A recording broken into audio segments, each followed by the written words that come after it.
ঠাকুরগাঁয়ে জ্বালানি তেল সংগ্রহে ভোগান্তির শেষ নেই। তীব্র রোদে অপেক্ষা করতে হয় ঘন্টার পর ঘন্টা।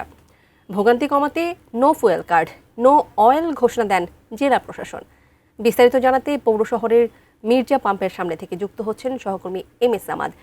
সামাদ, এই তেলের সংকটের কথা তো আমরা দীর্ঘদিন ধরে শুনছি। ঠাকুরগাঁয়ের কি অবস্থা? তেল মজুদের কথাটা যেটা বলছি, সেরকম কোনো প্রমাণ কি আসলে ঠাকুরগাঁয়ে পাওয়া গেছে কিনা একটু শুনবো আপনার কাছ থেকে।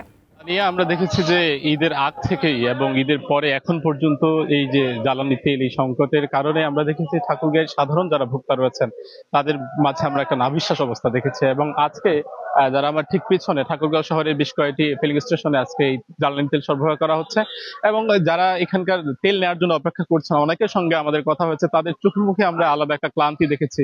যে ক্লান্তিতে তারা বলছেন যে প্রায় কেউ রাত 4টা থেকে অপেক্ষা করছেন, কেউ 5টা থেকে, কেউ আরো অনেক রাতে এসেছেন, গভীর রাতে এসে তারা লাইনে দাঁড়িয়েছেন এবং দীর্ঘ লাইনে অপেক্ষা করার পর তারা আজকের এই যে 300 টাকা দরে এই অকটেন পাচ্ছেন। এবং ঠাকুরগাঁও শহরের 5 থেকে 6টি ফিলিং স্টেশনে আজকে একযোগে এই তেল সরবরাহ করা হচ্ছে। একটু মন্তব্য জানতে চাই, আমাদের সঙ্গে এক মুরব্বী রয়েছেন। চাচা, কখন এই সিরিয়ালে এসেছেন, কতক্ষণ ধরে আছেন? ফজরের আগে। ফজরের আগে। দীর্ঘ সময় হইলো? হ্যাঁ, হ্যাঁ। অর্থাৎ এই চাচার মতো আবার দীর্ঘ লাইন, অর্থাৎ ঠাকুরগাঁও শহরের পুরাতন বাস স্ট্যান্ড এলাকা থেকে শুরু করে যে সুপ্রিয় ফিলিং স্টেশন সেই এলাকা পর্যন্ত আমরা দেখেছি যে দীর্ঘ সময়ের একটি লাইন ধরে রয়েছে যারা ভোক্তা রয়েছেন এই জ্বালানি তেল সংগ্রহ করবার জন্য।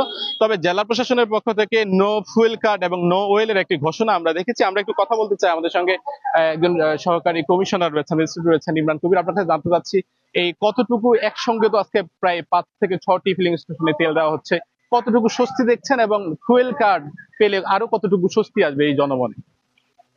ধন্যবাদ আপনাকে। আসলে এখন মোটামুটি আমাদের ঠাকুরগাঁও শহরে একযোগে আমরা 4টা থেকে 5টা ফিলিং স্টেশনে আমরা পেট্রোল, অকটেন এবং ডিজেল দেওয়া হচ্ছে। মোটামুটি এখন অনেকটাই জনমনে স্বস্তি ফিরে এসেছে এবং সবাই সুশৃঙ্খল ভাবে পেট্রোল এবং অকটেন গ্রহণ করছে তাদের গাড়িগুলোতে। এবং আমরা আশা করি ফুয়েল কার্ড চালু হয়ে গেলে এই পরিস্থিতিটা আরো অনেক উন্নতি হবে।